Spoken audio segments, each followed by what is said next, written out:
allegiance in our hearts, shed waters in our balls. The spirit and the flesh, the emotions that arrest. The cerebral will contest, propelling the unrest. Preachers and bandits with means underhanded. The teachers pedantic and lack understanding. So sweep out the sand with the broom in your hand. Stand up, make we burn Babylon. Guess I can give the world to you, the world to you. But the falling of the curtain is for certain. Be careful where you're lurking, demon searching. The spirit and the women fight the battle within. Cause I can give the world to you, the world to you. But the falling of the curtain is for certain. Be careful where you're lurking, demon searching. The spirit and the women fight the battle within.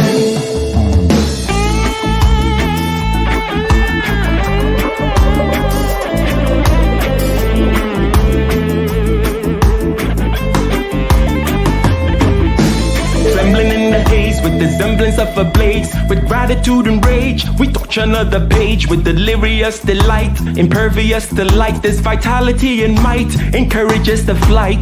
Preachers and bandits with means underhanded, the teachers pedantic and lack understanding. So sweep out the sand with the broom in your hand. Stand up, make we burn Babylon. Guess I can give the world to you, the world to you. But the falling of the curtain is for certain. Be careful where you're lurking, demon searching. The spirit and the women fight the battle within. Guess I can give the world to you, the world to you. But the falling of the curtain is for certain. Be careful where you're lurking, demon searching. The spirit and the women fight the battle within.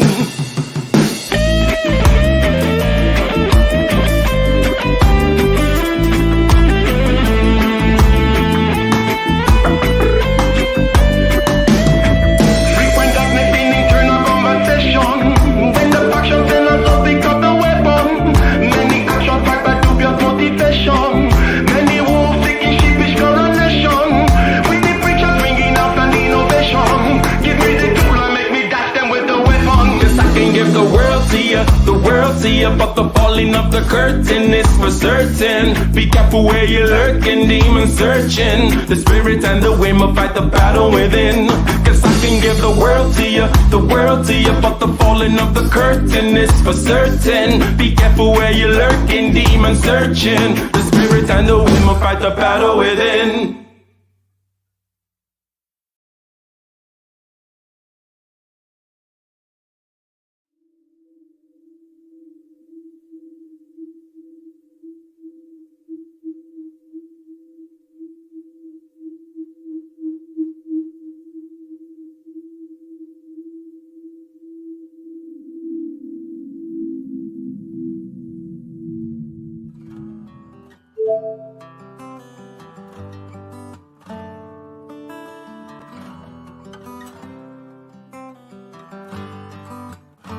In the den of iniquity, vicinity no pretty, calamity fi hit we any moment, what a pity. Tomorrow never certain, what dwells behind the curtain. The face of evil's lurking, with that shifty eyes averting. It's not a steady bubble, that either pop or topple. Many will fall and stumble, let the dozers gather rubble. From LA to Colorado, Guinea to Burkina Faso, cannons could reach the towers and the troops will storm the castle. I say, run, run, come, make we get it.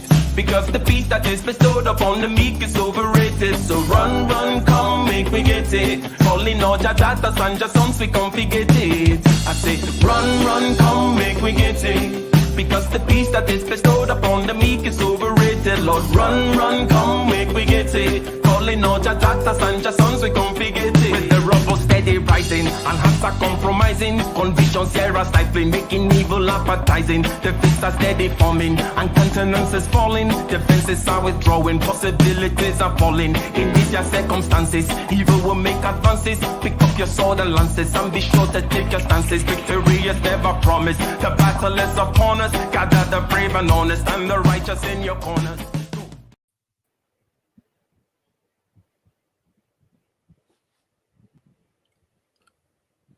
We would all like to move towards our notion of the good life. Liberty, the pursuit of happiness, dying a hero's death, a warrior's death, and going to Valhalla, whatever it may be. We all have preferred states, preferred outcomes, preferred behaviors and modalities in terms of how we interact with the world. and our relationships with other people, and so on and so forth. Okay? But with what shall we meet these demands of our soul, these longings of our soul? This is a question that mental health practitioners concern themselves with. This is a question that philosophers concern themselves with. This is a question that we've been asking ourselves. We've been talking our way through civilization for millennia. And we intend to have this conversation today, again, continue, interject. Ladies and gentlemen, we have the Kosher Clinician in the house, a fellow YouTuber, and a man of many hats, including a really nice one that he has on right now. For those of you who are listening, you're missing out. You're missing out. Thank you. Thank you, brother. Thank you, Ike. Well, how are you doing, sir? Well, I'm doing great, man. It's an honor. I've heard great things about you, man. You are a great man. I've followed you a couple of times. You have a generous spirit, and I'm always impressed by your valor as an engineer, but also by your valor as a man of integrity. So I'm always impressed. I've seen your work, and you've done a great work. Oh, well, thank you very much. Thank you very much. That's very kind and generous of you. Yes, sir. So, let's get right into the meat and potatoes of this. Okay, I would like to kind of state at the onset this idea here of shall we call it talk therapy? Yes, sir. Whether it be at the confessional, right, with a priest, or whether it be, relieving oneself by sharing a burden to a close family member, or so on and so forth, or whether it be a more communal situation where you go talk to the village elder, right? That kind of a thing. Now, this thing is kind of ubiquitous. It's all over human. It has been all over human civilizations of all kinds, of all modes, all through history. Now, why do you think it works? And what exactly is going on there? If we just kind of broadly speaking, this kind of idea of talking, this therapeutic effect of talking. Well, human beings are social creatures. We're social creatures. We've always been that way. Before we came to the epigenesis of civilization, most human beings were more or less, how can I say it, in tribes. So, talking is essential to fortifying the mind.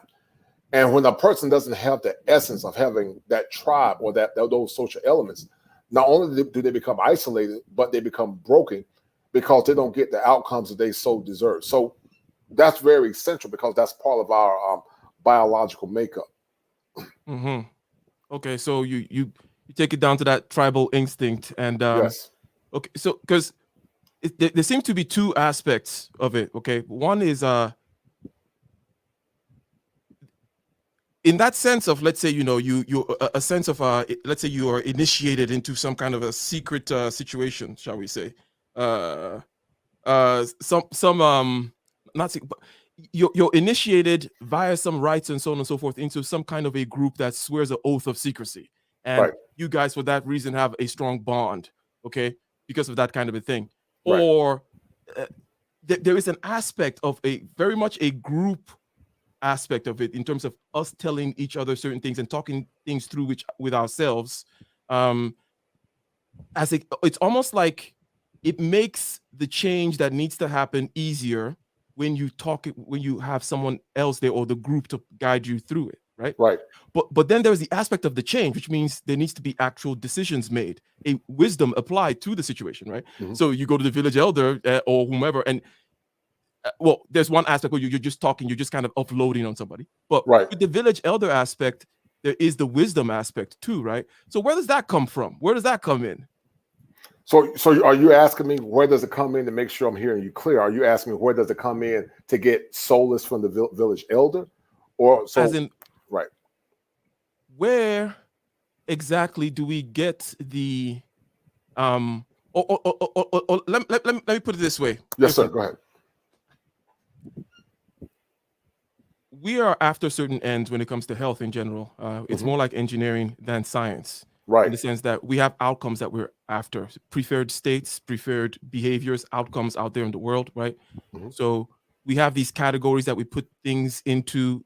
Let's say we put all these symptoms into a particular categories because we want to do something with it, not necessarily because of the ontological truth of it or something like that, but we're trying to do something. It's engineering. But what blueprint are we engineering based on, right? So it's like there is the aspect of, oh, you could just talk to somebody and you feel better. But also there's the aspect of this person giving you judgments or guiding your judgments in a particular path. Mm-hmm. Now, this second aspect, which is more variable, perhaps, where, what are your thoughts as to that aspect?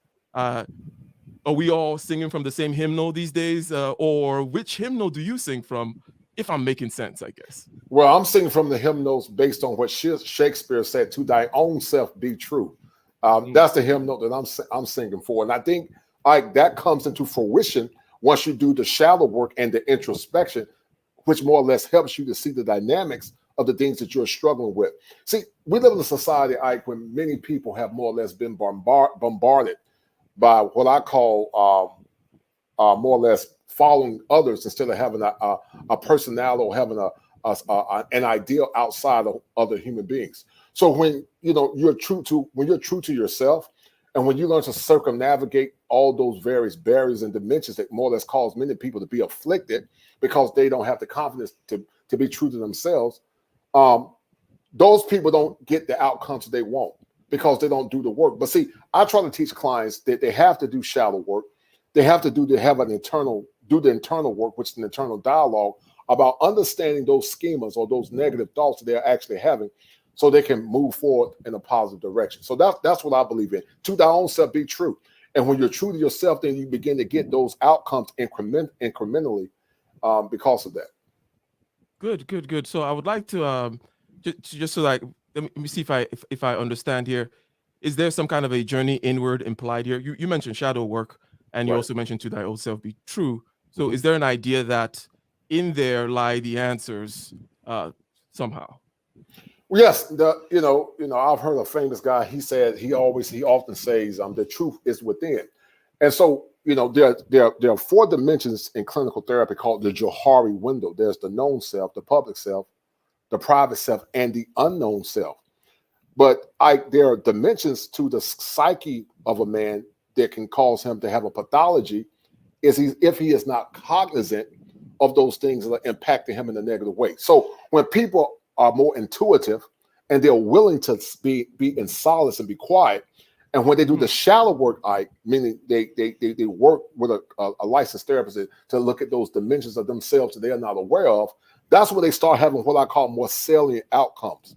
But those outcomes cannot be salient until they're willing to do the work and to introspect. Michael Jackson said it, Ike, better than I could say it. He said, I'm looking at the man in the mirror. I'm asking him to change his ways. But many people can't look in the mirror because they're afraid of what they might see. There's such thing called mirror therapy. They're afraid of what they might see. And because of that, it might cause them to have a conniption because they're not ready to accept the challenges of the darkness that lies within the soul. So that shallow work is essential to getting the outcomes they want to get as it relates to long-term sustainability, but also as it relates to the efficacy of that person. And that the word efficacy is a fancy way of saying functioning. Mm-hmm. So you talk about functionality right there, and you talk about getting the certain kinds of outcomes. Right. There's certain kinds of adjustments that need to be made, and there's certain difficulties, shall we say, impediments to making those adjustments. Right. And perhaps you're referring to one of those impediments being that they're not willing to look into presumably the darkness within, right? Right. Now, what is your note? Because one path could say, let's say, right, regarding the darkness now, okay? Mm-hmm. So regarding that darkness, one could say that it's only darkness when kind of viewed from the outside, and that the whole point of shadow work is to go into the darkness to realize that, well, to make it not dark anymore. Any more things to say about the darkness is really the question. And I just kind of gave a notion, broadly speaking, about why or my kind of view of shadow work being about going in there, so it's no longer darkness. Mm-hmm. Mm-hmm. So you're asking me specifically, why is it essential to go within to find out what's going on? Is that what you're asking me, Ike? You could take it the way of, why are people afraid to see that darkness, right? That you mentioned. So what exactly, what is that? What is the diagnosis there? Because presumably people are having issues because they cannot go there. But presumably also there are people whom can go there and therefore have no issues. Right. The people whom are afraid to go there, what do they say, or what does the literature say about that? What's the general wisdom about why people don't want to go there to see that thing, whatever it may be? There is a myriad of dimensions. Some of it is psychosocial stages of development. That's part of it. But also, it's also based on the temperament of that individual. The temperament plays a role in the sustainability of that person. The temperament plays a role. And so sometimes a person cannot go within because they are afraid of what they might see. Some people can't go within because some people have personality disorders. They have what's called a fragmented schema. A schema is a fixated mindset, but I created a term called a schema affliction, because that fixation, regardless of what it is, has led them to fear. Therefore, they don't want to look within. People that have personality disorders often develop what's called an alter ego. They develop an alter ego to hide or more or less cover the pain of the successive stage they never more or less overcame in childhood. And that's why empathy is so important. And it's so important that each person go through what I call their successive stages of development. In Hinduism, I believe in the Christian edict, but in Eastern religion, there's a such thing called a karmic cycle, where a person is constantly trying to refine and redefine themselves.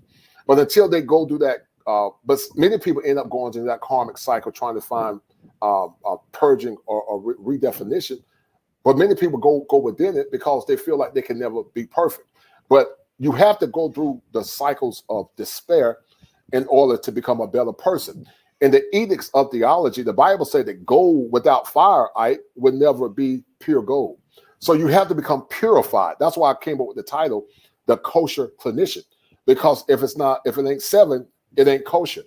If it ain't kosher, it ain't right. A person have to go through 7 stages, especially as it relates to masculinity, 7 stages in order to become optimized.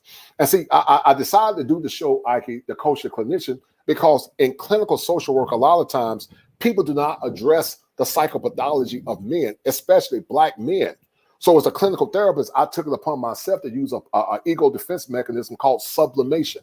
Sublimation clearly means to take something negative, and turn it into something good. So I used the Kosher Clinician to create something called a group catharsis, where men can congregate and talk and share their pain without shame or subterfuge. So yeah, so I hope that answers your question more or less. I know I was a little esoteric, but no, we're definitely getting there. Because, no doubt. And for the purposes, ladies and gentlemen, welcome again to those in the chat, and please go ahead and make sure you smash the like button. And one of the moderators, go out there and get the channel of the Kosher Clinician and go ahead and drop it in the chat. Okay, go ahead and spam it and go ahead and subscribe to the brother. Now, just kind of see where we've been hovering over. There's this general idea, which I think we both agreed on, a premise that there's an engineering aspect to this, and this is not a science, if you will. This is not some kind of I know for sure. In other words, it's even unfair to call it to get into the whole science thing. It's an engineering thing, especially reverse engineering, because you came and you found, if you talk about health in general, right? Right. You came and you find here the human body and the human psyche, and you're trying to reverse engineer it based on certain outcomes that you would like. And you're kind of doing the best you can, and you improve. And there are various modalities that have existed over time. And just trying to get to the idea of, what will be there for the guiding star. And we've gotten so far, the going within, the shadow work, the purification, all those kinds of things, which have to do with seeing the certain kinds of dark aspects of ourselves, or whatever. And whatever is dark simply means more or less what we don't want to see, right? What we'd rather not acknowledge about ourselves, correct? Right. Okay. And those, okay. So those things are there, and they are perhaps the source of pathology themselves. Now, I was going to get into now from a different direction in terms of why psychology, because you kind of mentioned the psychopathology of men not being addressed. Perhaps was that one of the reasons why you went into the field, or were you trying to, what problems are you trying to solve? What interests and what outcomes are you trying to see, if you will? Well, I knew Ike when I was 9 or 11 that I was going to be a counselor of some sort. I'm a Leo. So if you know anything about Leos bring sunshine. We love to help and we love to fix people. But I've always known that it was my calling, my purpose to inspire and to help people. I love seeing people happy. I love putting a smile on people's face. But it became into fruition later on back in 2008, 2009 when I taught school. I never thought my path, even though I knew I was a counselor and a teacher, I never knew that it would go towards becoming a clinical therapist. But when I was in school or when I taught special education, I knew at that point that it would become essential to more or less get out and become a therapist, because I just felt like a lot of times Black boys and Latin boys in school didn't get the proper outcomes that they deserve. So I decided to matriculate at UNC Chapel Hill. I got my master's back in 2012. I got an MSW, which is a master's in social work, but I'm licensed, so I'm a licensed clinical social worker with the ability to do many things. But my background is very diverse. Law enforcement, I've taught school, and now a clinical therapist. So my background is very diverse. But to answer your question, I always knew I had a burning flame within to inspire and help people. And I just took it to the next level. I never knew I could go this far in life, but I'm a go-getter. I work hard. I have a puritanical work ethic. And it just came into fruition. So, there's an old saying that says the virtue of success is preparation plus opportunity equals success. And so I was prepared and I took the opportunity. So therefore I become successful, but I had to be very strategic about it. So hopefully that answers your question. I see. Now, do you have any reasons or what? So two things here. What's the diagnosis? Okay, you say the psychopathology is not being addressed. And also there is psychopathology that is not getting certain outcomes. So what is the diagnosis of the psychopathology? We're talking communal now, because question generally is kind of what motivated you, and you related to the fact that there is and you do want to help people. So I get it. I get the picture. It's because obviously people come from different perspectives, if you will, and therefore they become rather more skilled or have a more sharpened lens when it comes to that perspective. So you're from the perspective of the group, right? The group that you're concerned with. You said African-American boys, Latin boys, and so on and so forth, that there is an issue. What is the issue, right? If you're focusing on it as opposed to others not focusing on it, what is the issue and how could it be remedied, or what are some of the root causes, if you will? Well, simple. The diagnosis of the pathology is this, Ike. You grew up in Nigeria. It was a group in the communal culture. It's fatherlessness is one, and it's the lack of, and it's also social neglect. Those are the two pathologies that we have: fatherlessness and social neglect. When you blend those two elements together, you have chaos, because men bring order, we bring structure, we bring clarity, and we give definition. In theology, Jacob, when he wrestled with the angel, he said, "I'm not going to let you go until you bless me." And his name went from Jacob to Israel. And so fathers give direction, fathers give purpose, fathers give clarity, but fathers also give instruction. And so we have a very cynical pathology in our communities because fathers are absent, because of how some of our women, and I say some, have been indoctrinated to more or less exclude the importance of having men in their homes and also, Ike, in their lives. So that's the diagnosis of the pathology. Okay, so the diagnosis of the pathology is fatherlessness, therefore no structure, and social neglect, of not only men but boys too. Yes, sir. Let's take a step back behind the curtains of this social neglect aspect. Are you saying, because you mentioned, I grew up in Nigeria, communal aspect. So you're saying that this neglect of the communal life, if you will, and this is kind of where we kind of started with that whole thing about being comfortable in this cocoon of community such that problems can be addressed. But are you saying that in modern times, okay, and it perhaps I shouldn't be asking it, but because there already is a thesis out there that says in modern times there's more of an individualistic aspect to life, for good or for ill, right? Yeah, right. With its benefits and its drawbacks, and there is less of scaffolding, meaning tradition-wise, and so on and so forth. that Friedrich Nietzsche came a while ago and then announced to us the death of God, which was like a news report saying, this is how society is now, okay? That glue there is not holding it anymore. And people now are, shall we say, having a meaning crisis, if you will, and so on and so forth, right?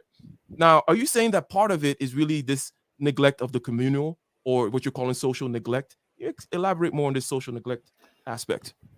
Well, it's neglect of the communal, but the social neglect, is something that you never experienced in your culture, but something the American men experience.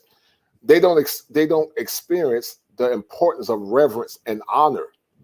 Theology say, honor thy father and thy mother.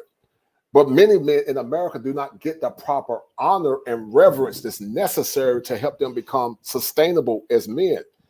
Men have an internal dialogue within, that more or less says, if you empower me, then I will empower you. If I empower you, then I will empower the community. If I empower the community, therefore I will empower the nation. And so you got a generation of men that are not empowered, therefore they can't empower you, they can't empower the children, and the show hill can't empower the community. So what I'm saying is that when you socially neglect men and you raise the other gender at the behest of men, it becomes social neglect. And listen, that social neglect is multidimensional and also multifaceted on many levels. It's just not limited to individualism, but it's multifaceted on many levels. So, therefore, there are specific challenges, because I started this off with the idea that we all have preferred states. We all have a Valhalla, a heaven, a life, liberty, the pursuit of happiness, the good life image, whatever it may be. And there are obstacles and there are also means of, vis-a-vis this good life, obstacles to getting there, means of getting there, so on and so forth. And then the milieu that we're in, the system, the society, the culture, so on and so forth, provides, shall we say, special help or special hindrances, right? Depending on the times we live in. Right. So what are some of the special hindrances in today's day? Because you just mentioned that it's multifaceted, that the individualism aspect, perhaps the political landscape, that's one thing. What are some of the other particular hindrances that the modern landscape offers to us finding our souls, as I say over there, or also getting the reverence, or all those things you said? Like, what are these dimensions? You said multidimensional, if you don't mind. Well, one is the dissolvement of spirituality. In clinical therapy, we talked about 4 dimensions, Ike, because human beings are what I call integrated beings. They're integrated. They are bio, which is body, psycho, which is mind, social, which is an environment, but also spiritual. I'm 43% Nigerian based on my bloodline. I didn't know it, but when I did my DNA ancestry, I'm 43% Nigerian. When you go into cultures that some actually consider to be third world, those cultures tend to be more intact mentally because they have a spiritual dimension that gives them peace and solace. But we live in a very postmodern society and a postmodern culture that says your truth is your truth and my truth is my truth. And when you have those, what I call social or spiritual fragmentations, it causes confusion. And it goes back to the term I created called, once again, a schema affliction, but also it can cause cognitive distortions, meaning catastrophizing, magnification, minimalization. It can cause cognitive distortions or cognitive dissonance where the person is not aware of the things that are going on inside their head. So the absence of spirituality, in my mind, has been the greatest catalyst to the fragmentation of many people because it leaves them soulless. Human beings, theology say that man cannot live by bread alone. So it basically means that you just can't live by eating food, but you got to have that spiritual component as well. You can feed the body, but if you're not feeding the soul and spirit, then you will become fragmented. Give me an example. In clinical psychology or clinical therapy, there was a study where they gave an example of a baby. One baby, Ike, was giving food, nurturing, and giving a safe environment. But the other baby, Ike, was giving food, but it was not giving nurture. So guess what happened? The baby that was giving the nurturing and all the dimensions of things that are needed to be sustainable actually lived because it was bio. The bio was taken care of. The cycle, which was nurturing, was taken care of, but also the spirit. but the baby that only got the bio actually died. So human beings are dying because they're not getting the spiritual things they need in order to become sustainable long term. Okay, I see. So I like the scheme. No pun intended. I like the scheme of the schema, the fragmentation that you mentioned. So Right. without this cohesive spiritual, and obviously, so okay, without the spirituality being handled cohesively, as in without this your truth, his truth, postmodernism, it's all about power games and so on and so forth. Without that, there will be fragmentation in individuals, okay, writ large. Not that everybody is going to equally, or shall we? Let me put it this way, and perhaps maybe we're getting, maybe I'm missing the mark here with this particular subtlety. Are there people whom are more disposed to be able to ride chaos, whereby, oh, your truth, my truth, so on and so forth, I can still handle it. I can handle the seeming cognitive dissonance in my environment. I can hold my center. And are there people whom are less so? One would assume that the middle is people whom that many people will get afflicted by the environment. And what are these traits? Can we develop them? Can we go exercise our immunity to, shall we say, the chaos out there in the world? Or Right. any thoughts regarding that? So there's a such thing called resiliency theory. And based on resiliency theory, some people actually become proponents of doom based on life circumstance. But with resiliency theory, with some people, they actually supersede, even though they're in what's called decadent environments. It's called intrinsic, meaning within, and extrinsic motivation. A lot of times are the elements that more or less determine how far people will go in life. I'll give you an example. I grew up in a very rural country, part of the United States. Who would ever thought I would have ascended at the level that I would? Because based on the odds, I shouldn't have gotten as far as I've gotten. But you cannot measure the heart of a man. You can't measure the heart of a man. And as I once said, preparation plus opportunity equals success. When I was in undergraduate, Dr. Robert Creasy said, when the window of opportunity presents itself, kick the door down.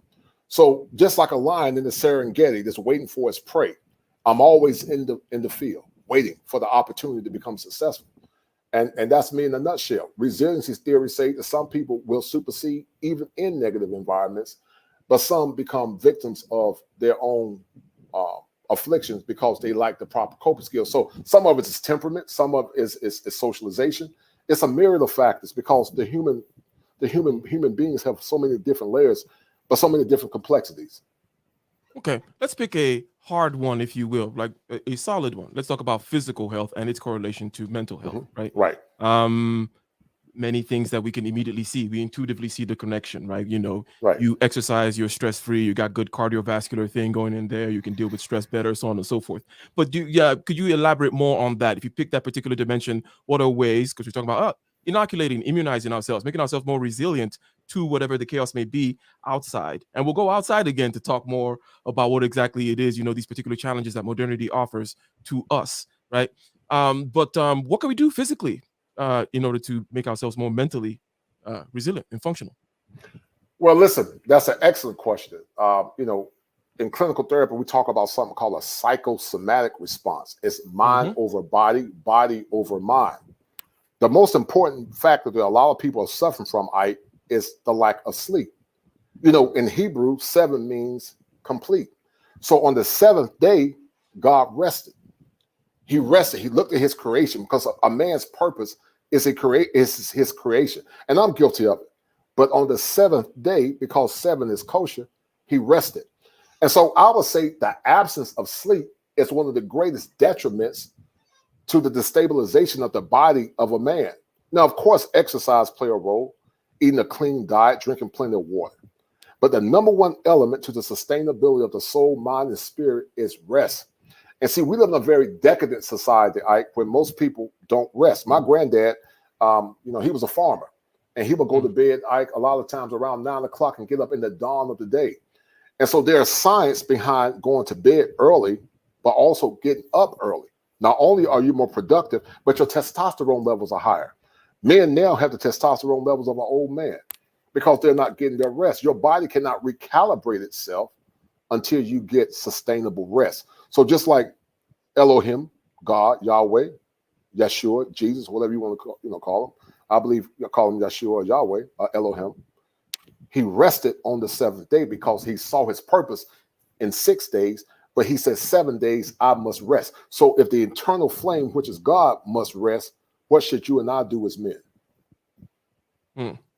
So rest is the number one thing. That it is there is a book I recently got on Audible that I listened to a while ago. The name escapes me now, but on sleep, just the importance of it. I think it cannot be overstated, right? And when you look at the ways in which it's very damaging not to sleep, or the essentiality of it, if you will, and so on and so forth. Okay, so now while we stay in this kind of we talk, because we're talking now about physical health, and you say sleep is a major one. Okay. One can make analogies between physical health and mental health. Right. One is there such a thing, for example, as a good mental diet, right? Purely mental, like what one takes in and what one should not take in, right? Being nutritious or not nutritious, right? In terms of it may be social media, or it may be through other forms of media into getting into one's mind.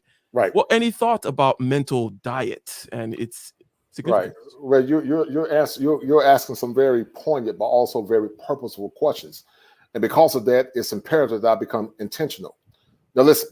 There was a rice study done, Ike, back in the day by the doctor. Name was Dr. Iramoto. He was Dr. Iramoto. I can't think of his name.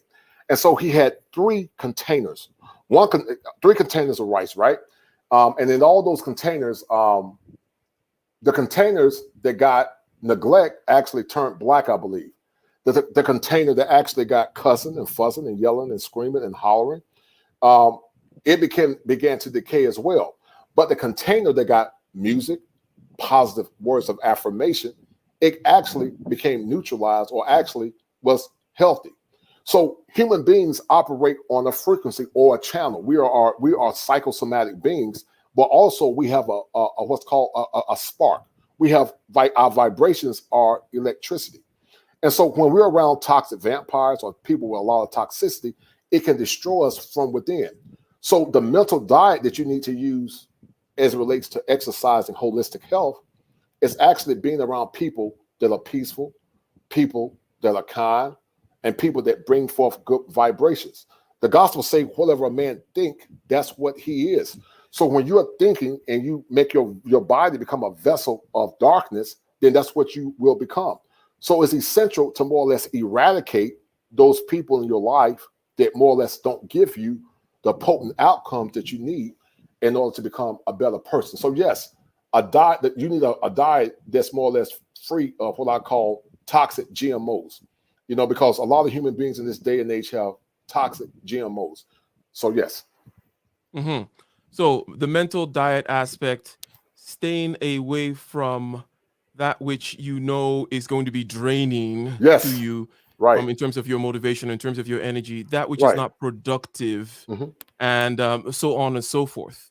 Right. And there are many ways in which this, because again, let me harken back to the point, ladies and gentlemen, we already agreed that the practice of mental health is very much a practice game. In other words, it is not a science. It's not a place where we're going to look for absolute ontological categories. We're looking for something that works, and it has to work to get certain outcomes against certain realities that are out there. For example, we talk about the reality of that causes fragmentation in the postmodern world, right?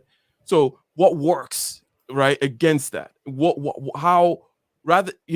Anyways, and what we know, what I'm basically saying here is that the idea of being staying away from people, whether you call them psychic vampires, or you just call it negative people, or you call it people with a fixed mindset, or, and the fact that your intuition and your feelings tell you when you're in that room and somebody who comes in who's a downer and kills the whole thing, right? Or whether you're the one doing it to your own self.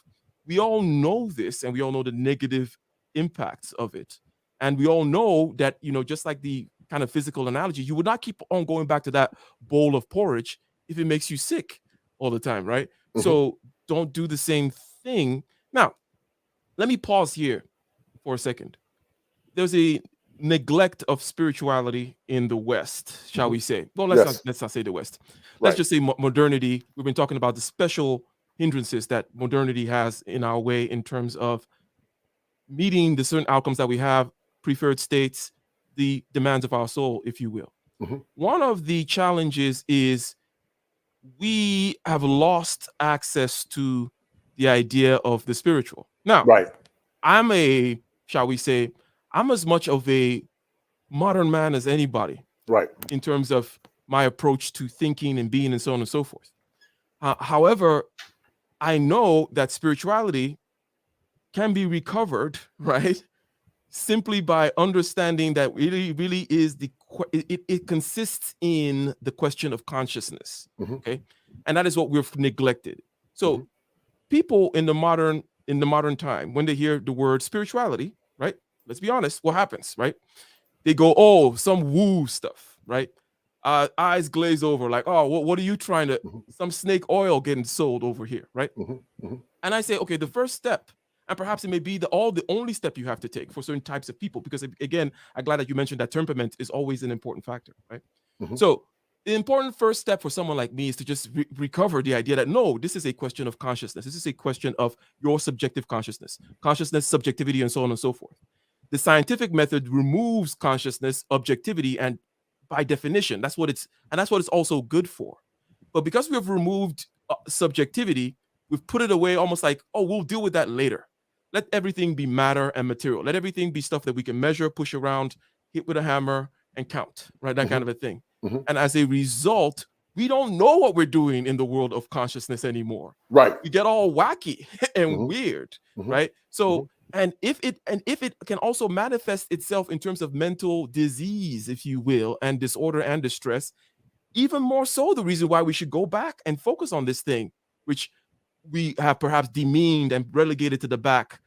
Now I feel like I'm on a soapbox, okay? But that's my own personal, crusade in terms of look, the spirituality thing really is a question that hasn't gone away, Mr. Modern Man. And if you don't understand how to use modern language and modern frames of thought to recapture the idea of looking at consciousness and its requirements, then you're lost. I don't know if you had any comments about that whole stream of consciousness there. Well, that's fine. Listen, there's a type of therapy called logotherapy, right? And it was by a famous guy by the name of Viktor Frankl. And Viktor Frankl, he was placed in a very precarious predicament where he was placed in the concentration camps during World War II. But Viktor Frankl had a mindset similar to what the Apostle Paul had, that whatever state that I'm in, I will learn how to become content. Now, Viktor Frankl was in a situation where most people would have died.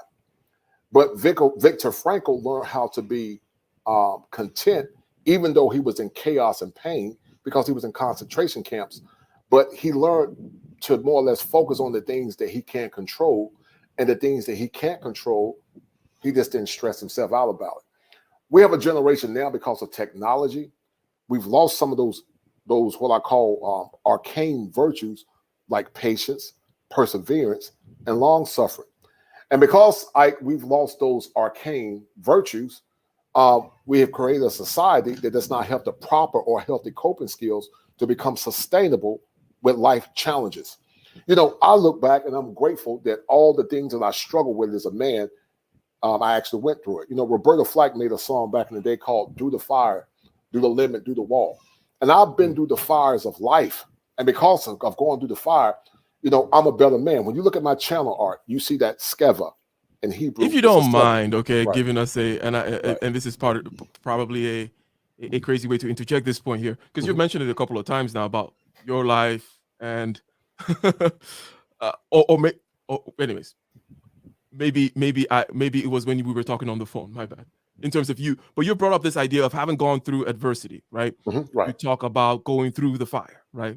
And well, if you don't mind sharing, in the matter in which you would wish to share some of the trials, tribulations, and any lessons that you got out of it in your life.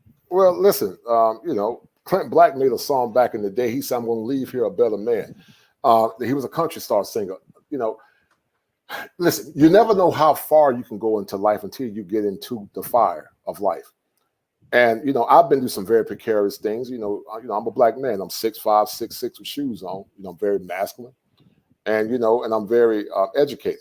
So a lot of times men of my ilk often become challenged or berated because I've always gotten the foolish gestures. You're intimidating because I'm 6'6", 6'5", or they make stupid notions. You're very articulate. So I've lost jobs not because I did anything wrong, but I've lost jobs because I stood on my convictions as a man. So I consider myself an iconoclast to some, but I consider myself a man of virtue to many. It just depends on how you look at me. Some see me as an iconoclast because they don't understand who I am as a man. But to those that are wise, they will see me as a man of virtue. So I've been through many precarious things in life, but the way I've overcome it is by being persistent. I'm very persistent. I'm not a quitter. There have been some times when I've been through pain. I've been through a lot of pain in different aspects of my life. Some were actually trauma. But because I went through the fire, I'm a better man now. And anytime I can talk to the other men, I can share with them about some of the many traverses of life and let them know that there is progress if they process through the pain. Hopefully that answers your question. Yes, that is a very good. I like the way you answered it.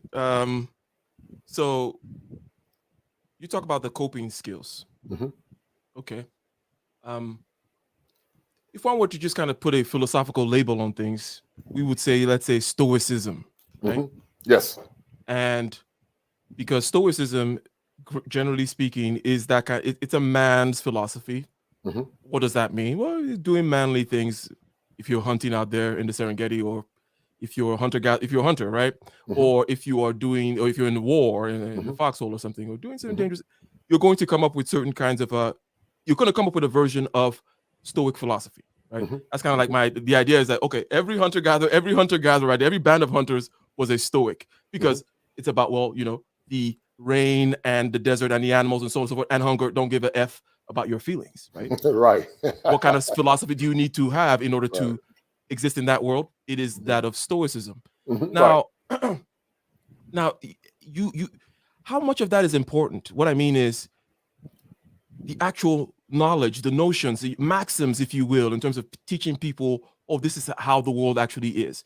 In other words, taking the serenity prayer, right? The wisdom to recognize the difference between that which you can and cannot control, and so on and so forth. Taking that and packaging it up and giving it to somebody in a way that they can kind of get it. How important is that aspect, the knowledge aspect, if you will, the philosophy aspect? So you mean the knowledge of being a Stoic? Is that what you're asking me? Yeah. In other words, in order to transmit, in order to help, which is your specialty, how much of this kind of how much of a philosophy dosage is needed? Right. Well, I think a good healthy dose of Stoicism is actually vital. I think most modern men are actually too emotional. Men of old had to have a level, like my granddad and great granddad. They didn't show a lot of emotion because Stoicism is what helped them complete their purpose or their mission. A man that's too caught up in emotionalism actually become a victim of his own masculinity. So a healthy dose of Stoicism is necessary. Now watch this. Many men have got caught up, in the modern notion of love. And, when you look at the word love, they say, I fell in love. And so it's almost like, what's the word? Like self-fulfilling prophecy. When a man falls in love, he becomes a victim of his own psychosis. And so when men focus on their purpose and when they focus on their mission in life, if the person or the woman that they're with no longer loves them, they're fine, because their epigenesis is not the woman and her feelings, but their epigenesis is their purpose. And when their epigenesis is more or less sustainable or tied into their purpose, they did not become a victim of the psychosis of love.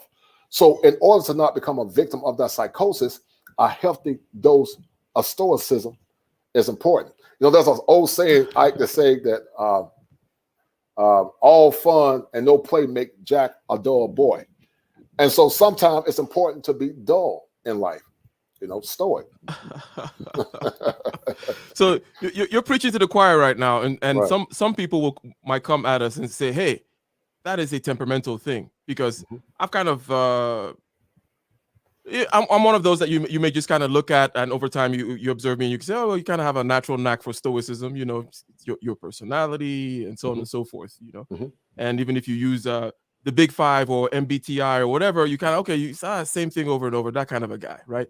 But I don't know if you have any notions as to that, as to it help. Let's bring it in, because you mentioned temperament. Let's not bring in that factor, that parameter, and how it varies. Like, how, for example, would temperament affect the dosage of stoicism that one should or should not exhibit, or what's kind of considered okay? Or is it kind of our particular bias? Is stoicism our bias, people whom are built the way we are built? Well, let me ask you this question. What month were you born? March. March what? 31st. Oh, so you're Aries. You're a man of fire. Mr. Prometheus. You're the fire god. I'm a Leo. So if you know anything about Aries and Leos, we're fiery. We're passionate about life. Now, listen, I'm not one to necessarily push the constellation of the zodiac. I think some people are predestined to be stoic. Capricorns are like that. They're very pragmatic. They're about business. But I would say, yes, there are some people that have genetic predispositions towards stoicism. I think some are victims of their genetics. It's called nature versus nurture, nature versus nature, or what's called biological predisposition. Those elements play a role in the psychodynamics of a person. But also trauma can cause a person to be stoic. It means they instead of them projecting out, they revert within and they build what's called rigid boundaries because of the pain of the pathology that they went through. So yes, some people are more or less cursed to stoicism. Also it's based on where you're from, based on your region. You're from Nigeria. I would say some of the Nigerian elders are very stoic. Correct me if I'm wrong. Well, you're not wrong. Right. They can come off as somewhat stoic or very, distant. So it's life, circumstances, culture, faith. It's a myriad of factors that can cause a person to have elements of stoicism. So on that analogy that we were on between physical health and mental health, okay, because we kind of talked about a mental diet, and perhaps we talked about mental exercise and strength, right, and via experience also as well, and kind of talked a little bit about, well, maybe is there a wisdom aspect, and you say, well, healthy dose of stoicism is required. Now let's talk about, is there such a thing as a pathogen in the world of in the world of ideas, in the world of consciousness, in the world of the psyche, in the world of the soul, right? Is there such a thing as a pathogen? For example, we already talked about the diet, right? Things come into you and you should give, but are there things that you should you don't want them in there? They're all bad. So yes, excellent question. Is there a pathogen in the soul of men? And I would say unequivocally, yes. The edicts of theology, Ike, says this, that the soul that sinned shall surely die. Adam was the first victim of the pathology of the soul because he did not more or less live up to the mandates of Yahweh. So the soul that sins shall surely die. So yes, there is a pathology of the soul called original chaos or original sin, if you believe in the teachings of the Judeo-Christian fabric. So yes, it's called sin.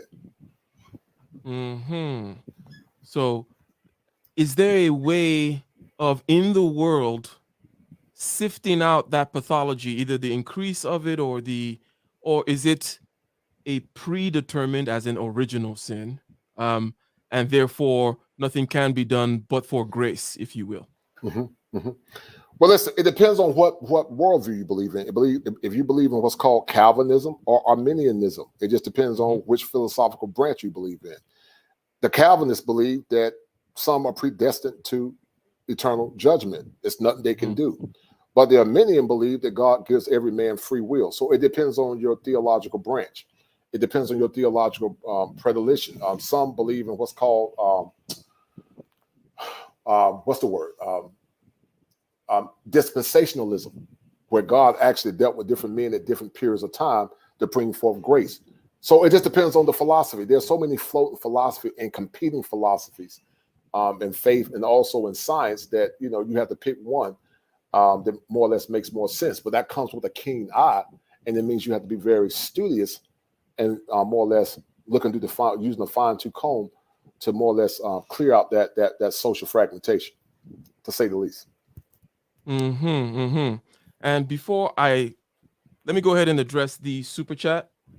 Thank you very much, Mr. Adult Supervision in the building. Okay, and we got another one coming up. So, Mr. Adult Supervision says, okay, key point. Okay, he says key point, ladies and gentlemen. People realizing they have neglected the aspect of being for deranged religion of exclusionary focus on quantitative matters, tool and purpose. So, quantitative matters, and yes, we'll talk about that in a second.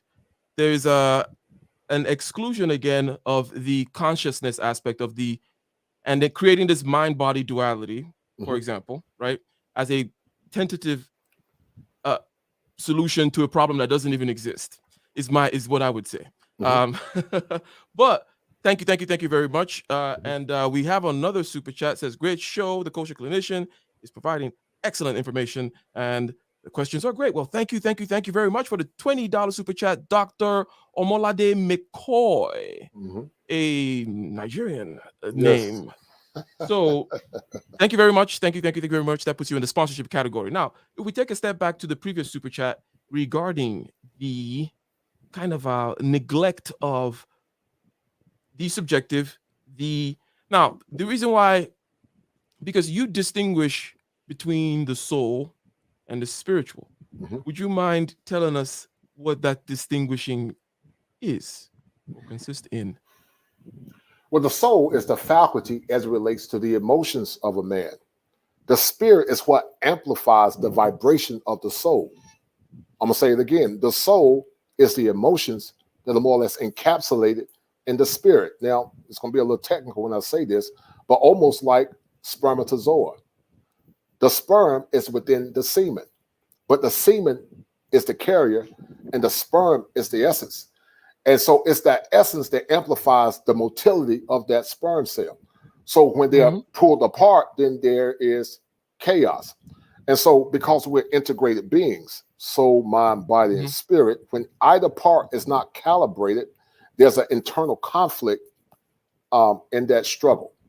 When all elements of the body are calibrated, then there's something called fusion. It's called fusion. But when it's not calibrated, it's called fragmentation. And because of that fragmentation, the word that I created, schema, is cognitive behavioral therapy, meaning a thought pattern. But when it's not fragmented, it becomes a schema, thought pattern, negative or positive, but mostly negative, but become an affliction based on the pain of the past or fear. So it becomes a schema affliction. And many people, Ike, are going through schema afflictions because of unresolved issues from the past.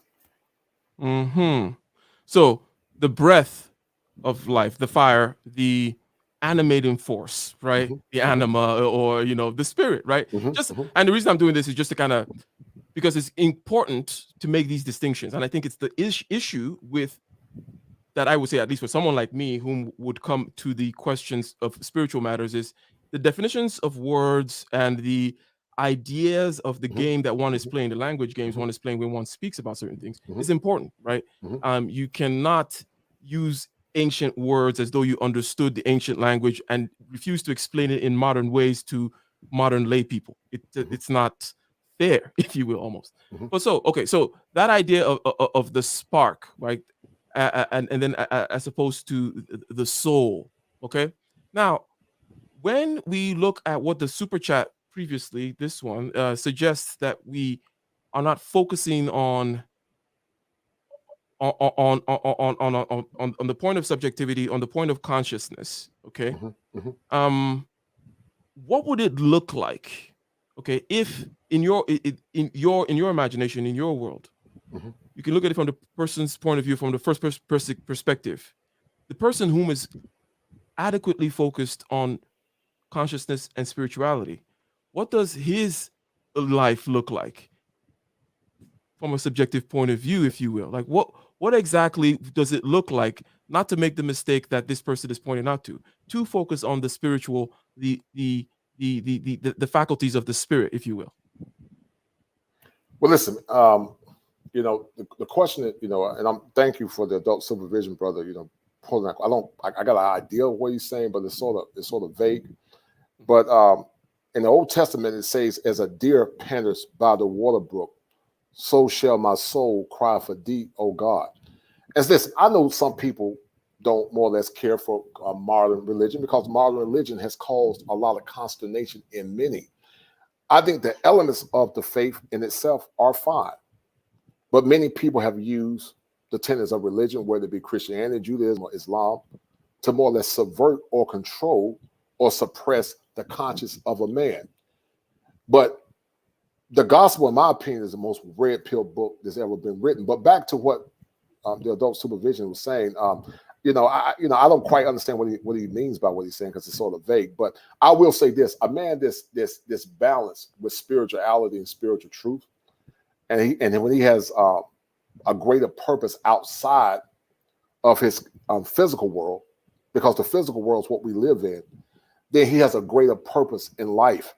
When you think about our ancestors, the ones that were in America, the ones that were slaves, you know, in the old Baptist tradition, they said, we may not understand, but we understand things better by and by.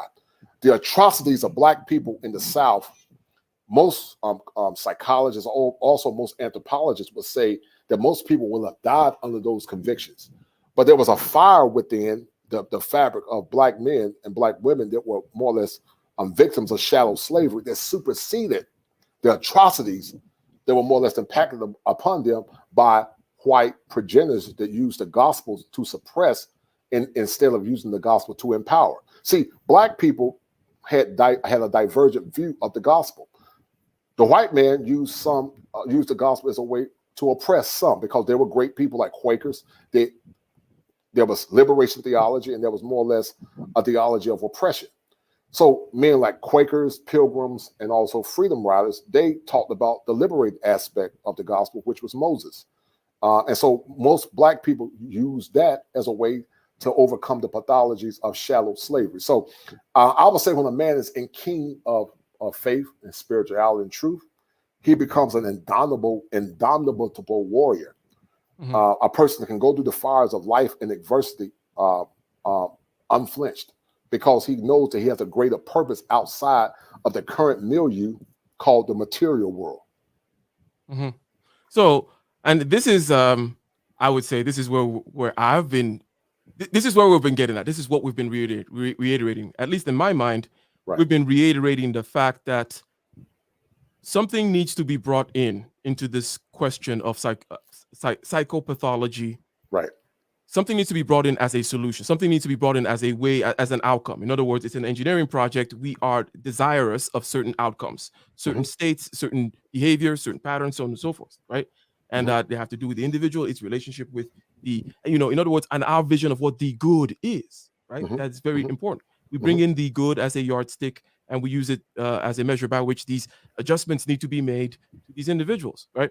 And getting at what that shape of that good is what we've stated. We started out with, with the introspection and the shadow work and so on and so forth. And then mm-hmm. we came out to define it in more terms such as spiritual.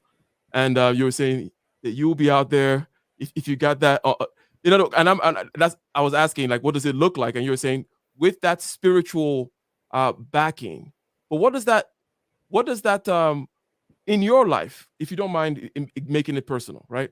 No, I don't Where care. have you found your spiritual strength, if you will, in order to go out there and be a stoic in the battlefield? Good question. Well, listen, I'm a hybrid. I got a little bit of stoicism and epicureanism. Like I say, all work and no play makes Jack a dull boy. So I'm a Leo. So I'm not 100% stoic. I got a little swag. I got a little swag to life. But look, I don't consider myself a savant. But when I was a child, I asked God for wisdom. I never forget, I was about 9 years old. I was sitting in my car, and I didn't ask him for a G.I. Joe. I didn't ask him for a Tonka truck. I didn't ask him for money or fame. I said, give me wisdom. And so it's the wisdom of Elohim, the wisdom of God, that's helped me to become sustainable in this current maze called life. That's what's kept me sustainable, knowing that there's an abiding faith in something greater that's outside of myself. If I didn't have that virtue of knowing that there's an eternal force that's greater than me outside of myself, I would have been a man most miserable. That is let me see here. Before I react, let me make sure I got this. No, there's lot to ponder there. Shout out to Snuggles. Shout out to Snuggles in the building. Thank you for the $5 super chat. Thank you for the $5 super chat. Giving a shout out to, and continue to drop his link, ladies and gentlemen. Continue to drop his link. And Dr. K Polymath is asking, but there is a question that caught my eye, right? About the liberation aspect, right? Right. And someone saying, and perhaps I'll try to steel man what I perceive to be the argument of this person, saying that the whole Bible is liberation, you know, that's split, and you may or may not agree with that. Is there a sense in which you could possibly agree with someone saying, oh, well, actually the whole thing, if you look at it correctly, is all liberation, right? And there is no, well, there's a scripture that says, who the Son sets free, he is free indeed. The gospel says, where the Spirit of the Lord is, there is liberty. So I would say, based on that surface analogy, yes, it is true. The gospel is very liberating. But you can take the gospel and it can become a pariah to many if you more or less make it a subjugate to those that seek to subvert. Many prosperity preachers use the gospel as a way to subvert and to control people. But if you look at the tenets of theology for what it is, the person, Polymath, is right. It is a book of liberation. Whoever the Son sets free is free indeed. Where the Spirit of the Lord is, there's liberty. So yes, it is a book of liberation. It's liberation to the soul. It's water to the soul. It's pneumatic. It's pneumatic. It's the air. It's the air to the soul of man. So yes, I would say that's precisely correct. Depending on how they look at it, you know, I don't know what their, you know, what their underlying philosophical branches are, but in theory, obviously that's correct. I'm gonna drop this thing here, and you're gonna need to explain yourself if you come up. Only Dr. K Polymath here. I just want to tongue in cheek, but let's see. Now, I think that from the individual perspective, you have I think I can get the picture regarding what the outcomes are that you're trying to see, the means and methods of getting there, with what, you know, the tools, the mental disposition, so on and so forth, all the way from the philosophy that is required to the mental habits, the practices, you know, spirituality, shadow work, so on and so forth. Now, when it comes to the societal level, okay, because remember, we were going to go back outside to talk about, you know, the ills that are out there that are either symptomatic or the cause of issues. You mentioned something like postmodernism, for example, right? Is there anything to be done about these externalities, or all one can do is just deal with the thing and let things happen as they you know, that there's a rhyme and reason to history. It's going to do what it's doing.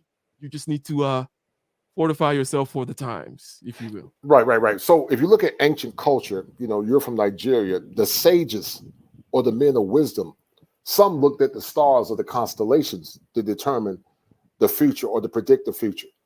But the sages, or more or less the savants, more or less looked at prophecy. I think when you look at it through the contextual framework of prophecy, if you believe in the edicts of theology, and some have more or less abused prophecy as well, some believe that we're heading to a cataclysm of unparalleled proportions ever in human history. And some call that the prophetic framework or a panorama of prophecy. And that panorama is shaping up now as we continue to move forward in this turbulent time called America. So I would say, if you look at certain elements of the gospel as it relates to prophecy, I think prophecy is that schematic picture that's more or less showing the emergence of something ominous on the scene. Because, you know, it doesn't take a rocket science, Ike, to know that there is some social engineering going on in this society. There is a form of social chaos going on in society. And there's a fear that challenges the souls of men. So yes, I believe that the prophetic picture plays a role as it relates to the burgeoning darkness that we see in society now. Excellent response, sir. Polymath, first of all, would you want to? You have been summoned up here, sir, in order to explain your view that the Gospels are all positive.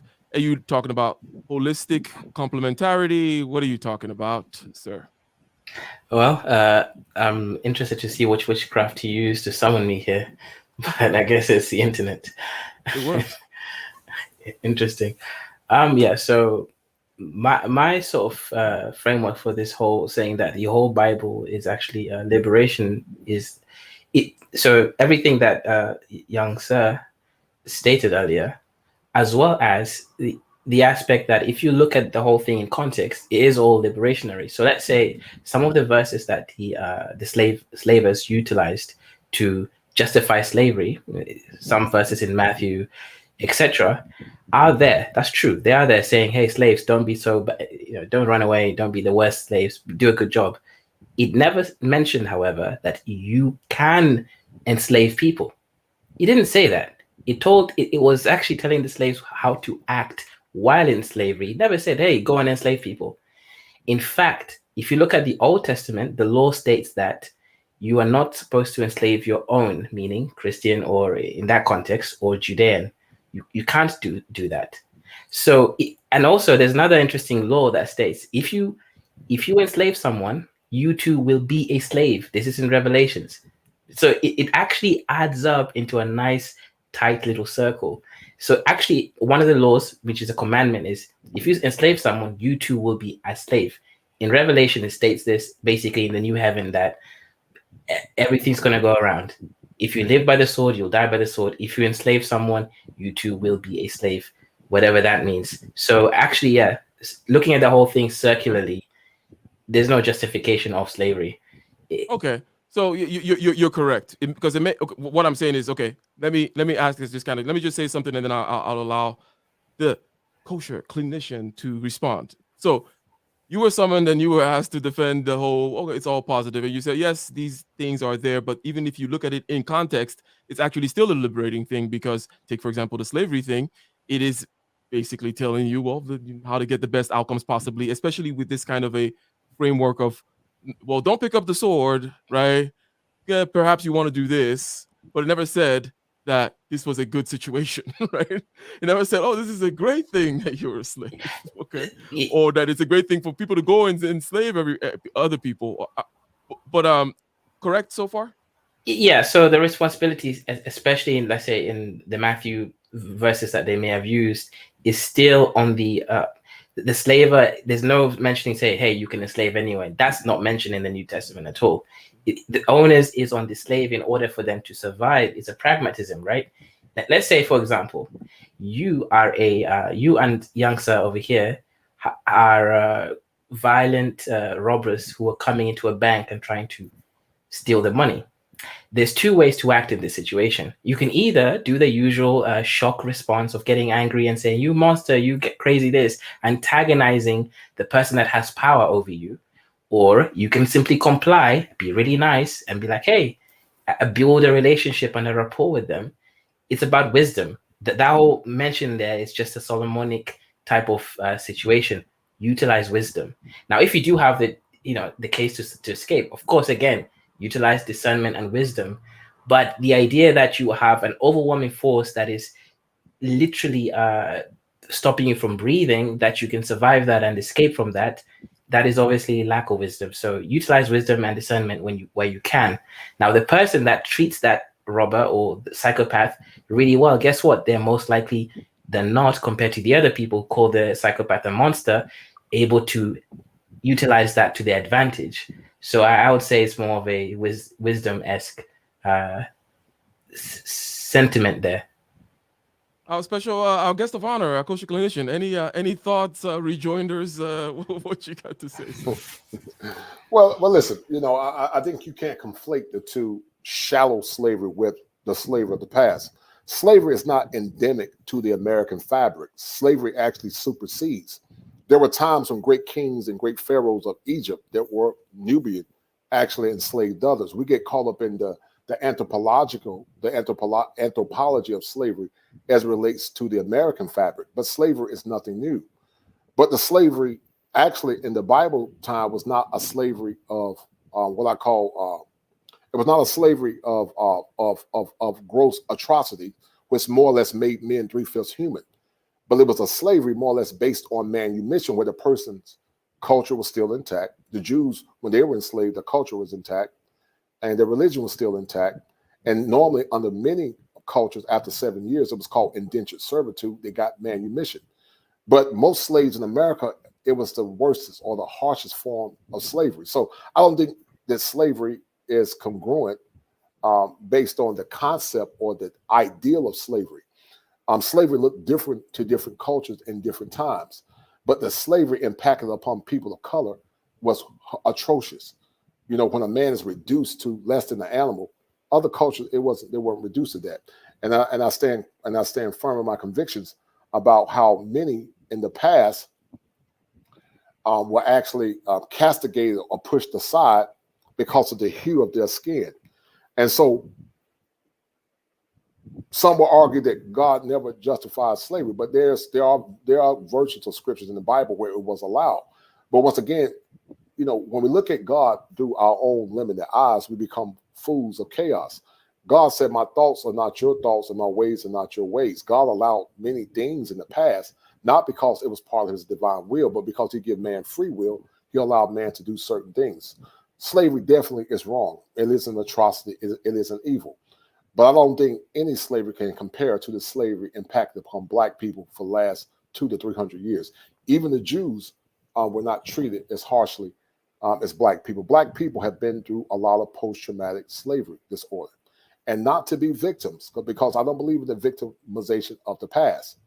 But we must not, it would be remiss to assume that Black people have not been victims of the atrocities of not only Jim Crow racism, but shallow slavery. But there's a balm in Gilead that heals the soul of man. But unfortunately, that spiritual, what I call that spiritual nexus, is missing because the current and modern day preachers does not amplify the power of the truth and the power of prayer and the gospel. So, Dr. Polymath, did you have a question regarding everything that we've been saying so far regarding the project of mental health, the project of the good life, the project of getting certain outcomes, the neglect, the social neglect that was mentioned, and the missing of the spiritual dimension, if that, generally speaking, is a part of, partial list of the premises that we're working with. But did you have anything else to add to the conversation, sir? Yeah, it might not be so clean as a question, but it's a statement that warrants a response, I guess, is that, especially in the West, so I'm including America, Canada, UK, etc., is that how effective is Western-based practices of therapy in relation to a people that have a music culture that is that is characterized by spiritualism? Because obviously, if the spiritual aspect, I think, is not fulfilled, how effective could the sort of mental instigation and sort of exploration without the spiritual exploration? Because if I go to any native or African sort of community, you see that there's a huge spiritual thing that goes on. And yes, so basically, question here is how likely is it that therapy can sort of inculcate that spiritualism while it not going down the woo thing too much, still sort of being accredited, but including it and basically tailoring it especially for Black men? Okay, excellent question. Well, listen, as I said earlier, that inculcation is very viable. Once again, therapy is more or less, so basic treatment modalities are more or less tied into what's called empiricism. And empiricism is the volume of evidence that more or less substantiates a purpose. But however, there's a concept called the phenomenological argument that supersedes empiricism. Carl Jung actually used some of those branches in therapy, but they were more of the esoteric, like astral projection, something I don't believe in because it goes into the dark arts. But you can actually, the Bible actually amplifies some of the edicts of cognitive behavioral therapy, which is a treatment model, is universally used. See, a lot of these modern day pioneers of therapy were more or less centered through the Eurocentric lens. But the gospel say whatever a man think, that's what he is. So CBT is based on what I call a triangle. Thoughts impact feelings, feelings impact behaviors. What a man think, that's what he is. So yes, you can, therapy is just what I call it's a silo. But what you put in that silo will determine the outcomes of the individual. So you can blend and infuse, if you believe in the African religions, some I don't necessarily believe in, but I do respect it. But you can infuse that, you can infuse Christianity, you can infuse whatever you want to pull in it. Therapy is like the pipe, it's like the pipe, or it's the vapor, the vapor. But what you put in that vapor and what you blow out is the outcome. So it depends on what you put in it, but you have to be very good. There's the art of therapy, and there's the science of therapy. Many people know the art of therapy, Dr. Polymath, but they do not understand the science of therapy, but they do not understand the art or the application of that art as it relates to the treatment model that many people use. So that takes a special person, a special gift to do that. Many people can't do it. They have become educated, but they do not know how to apply it, because that is a dimension of something called critical thinking.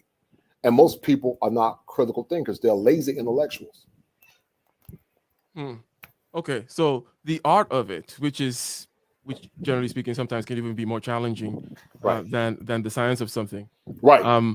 So, well, Dr. Polymath, let me ask you: do you what do you have to say about that? That it can be done. This is a silo. This is a delivery method. It's a medium, if you will. What you put into it can be done by you, but there is an art, I suspect, to how you mix it in, right? I'm sure that's kind of like the art part, right? And that, but people are not critical thinkers and so on and so forth. Any thoughts on that, Polymath?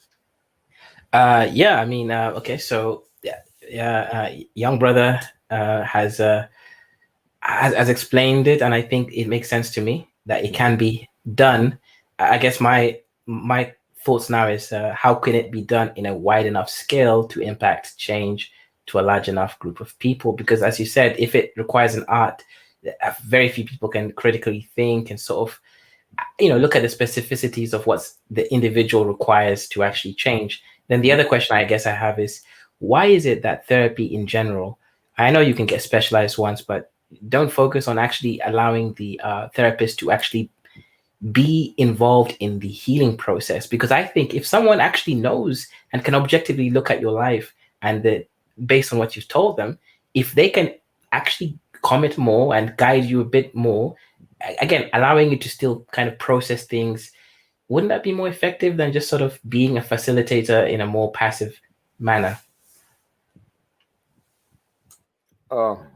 Is he asking me that or asking Ike? Yeah, I think he's asking you. Let me. Go ahead. Sorry, go ahead. I was gonna say, I was gonna perhaps kind of just make sure that we have the question clearly on the table, which is basically saying that there seems to be more of a barrier between in other words, a barrier, or shall we say handcuffs or restrictions as to what exactly the therapist is allowed to do / participate in when it comes to the healing of the patients, right? And perhaps what are your thoughts on that? And is there a need for more of a loosening of that? Dr. Polymath says participating in the actual healing or something. Yeah, but anyways, Excellent question. So listen, Dr. Polymath, there are social forces and social factors that more or less impede the efficacy of therapy. Once again, most Western therapy is more or less funneled through the Eurocentric framework. Now listen, the treatment models are very salient and they are empirically sound because they have been substantiated by research. But however, once again, the art or the application of those treatment models is contingent upon the person given the administration of it. Existentialist therapy, Gestalt therapy, cognitive behavioral therapy, logotherapy, narrative therapy. You have to know how to flex it. You have to know how to scaffold it. A lot of people don't know how to do it because they don't understand the human element. But me, myself, I know how to flex it. I know how to look at the theoretical underpinnings and flex it into real world outcomes. Now watch this. The prophet Jesus, but some called the Messiah, said when he went to his disciples, he said he spoke in parable. So he had to speak in parable to convey the richness of the gospel. If he had used the language of the esoteric, many would have not understood. Hold tight. My computer's about to shut down, guys. Hold tight. Give me 1 minute. Give me 1 minute. Okay. Give me No 1 minute. problem. Hold tight. No problem. We got, I think, a very salient question here. You can drop out and drop back in. But there is a question also here, and perhaps we can start talking about it on the super chat. And thank you very much for the other super chat. Very, very kind, Mr. Or Doctor, shall I say? Not Mr. I should be looking. So yes. So back to what I was saying. The great teacher Paul said, "I have become all things to all men, that I might win some to the mercies of the gospel." Paul spoke with the Epicureans in the book of Acts. He spoke also with the Stoics, but he became all things to all men, meaning he understood their philosophical underpinnings, but at the same time he was able to flex it through the art of theology to convince those men on Mars Hill that there was someone greater outside the contextual framework of themselves. Okay, perfect segue here. Right, perfect segue, because you're talking about Paul. Okay, and Paul had to go out there and be amongst the Greeks and the Gentiles and the this and the that, and kind of combine this and say, hey, it's okay if you allow them to do this, and what if they do it? What if they're not kosher? What if they're that? Great kind of stitching going on by my man Paul. But within that context, there's this question down there about, let's say, spirituality. African spirituality. You touched upon it. And you said, okay, not particularly your thing, but you respect it, so on and so forth. Now, how would you finesse that in? Let's say someone is coming in and saying, okay, well, but I think we need more African spirituality, and I need to talk about Ogun and Shango and right. Well, listen. Okay. Look, I have friends that believe in that. Some believe in Ogun. The Orishas. They believe in that, but Paul said behind every idol is a spirit. The prophet Jesus said, "I am the way, the truth, and the life. No man come to me but by the Father." So we must ask ourselves the question, was Jesus a liar? Was he a lunatic, as in the words of C.S. Lewis, or was he God? The Bible said that Lucifer is the god of this age, and he causes confusion to many. So there are many good, honest people that believe in what they believe in. But I must believe the report of the Lord. The gospel says, if they bring to you a gospel, whether it be an angel, based on what I've not preached, call them a curse. So, listen, people believe what they want to believe. I don't trip on it. That's what they want to believe. That's between them and God. I respect the African religions, but a lot of times those edicts or those icons, the Bible actually says it goes back to idolatries. So it's a very complex and a very nuanced situation. I understand that most people don't embrace most churches now, because most churches, even though I grew up, in the church, I grew up Church of God in Christ, Pentecostal holiness. I don't go to church now because most churches now are very contaminated. They're contaminated with worldliness and secularization. But I believe in the saliency of the gospel if you apply it correctly. Unfortunately, many don't. And I understand why people are looking for parallel religions outside of, traditional Western Christian religion. So I understand it. So, and I'm going to ask Dr. Polymath what he thinks about this, and we'll circle around and kind of start landing this plane. But generally speaking, there is an idea, while I just put some thoughts on the table here, there is an idea of, well, stand for something is better than, not, the whole stand for something or you fall for anything. And that perhaps the standing has importance in and of itself. And what you stand for is also of importance. But that you stand for something is better than not standing for anything. Now, perhaps before we go to Dr. Polymath, and perhaps you see what I'm saying here, would you give someone respect and say, you know what, at least they stand for something, or is the rightness of the thing that is being stood for the main thing, and it doesn't matter whether you stand or fall for anything, as long as if it's not the right thing, then you guys are all in the same category. And that's to the Kosher Clinician. Oh, I thought you were asking Dr. Polymath that. Are you asking me that or Dr. Polymath? Me or Dr. Polymath? Yeah, how important is it that they stand for the right thing? It's very important.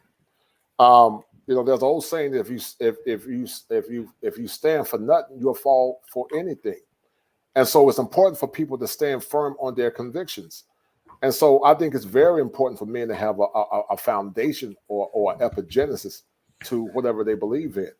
Those people that often don't have an epigenesis. And that's more or less substantiated in your core value system. So yes, it's important to have a stand on something. When the winds of time and the winds of adversity come, he that stood on the rock of his salvation was sustainable. So yes, I think standing on your convictions is very important, because we live in a time where people are actually fragile, fickle, and capricious. You know, they vacillate too much. They don't stand on a position. So I think it's very important. Yes, sir. Right, got you. Yeah, the standing, and I think we touched upon the postmodernism, which causes the fragmentation and so on and so forth. Now, so Mr. Dr. Polymath, I should say. Mr. Thoughts on Jonathan. How about that? How about I call you Jonathan? I'm not Brianville. But yeah, good question here. Okay, so the question here is I'll be technical, right? I'm a technician apparently. So let me be technical here.